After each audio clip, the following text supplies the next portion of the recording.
Hey guys, my name is Ayren Nelson, and today we're going to be talking about the question, how do I easily share my faith with people who don't believe in God? This is insanely important. As a matter of fact, the last thing that Jesus told his disciples before he ascended into heaven and left earth was that we are to go forth into all nations, making disciples of all people, sharing with them the good news of Jesus Christ. In 1 Peter 3:15, Peter also tells us that we should always be ready to give an account for the faith that we have. Basically, he was saying we should always be ready to share our faith whenever the opportunity comes up. A lot of times, I don't know about you, but I'm often afraid to go and talk to someone because I'm like, well, if I go over and talk to them, what am I going to say?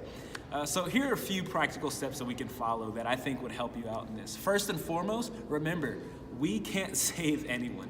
It's God who does the work of salvation in the heart of anybody. It's God who does the change and the transformation in someone's life. So first and foremost, pray.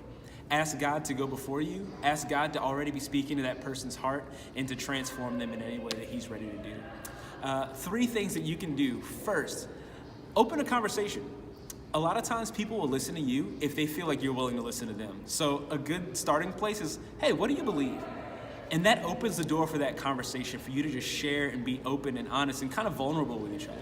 The second thing, let people know how God has helped you in your life. Someone may never pick up a Bible, but they can hear the testimony of your life. They can hear about the great things that God has done for you, and you can speak about that with a passion and an enthusiasm that it can't be fabricated, it can't be fake. No one can challenge what actually happened in your life. So share your own testimony. And the third thing, I would highly encourage you, invite them to church. It's really, really hard to do things alone.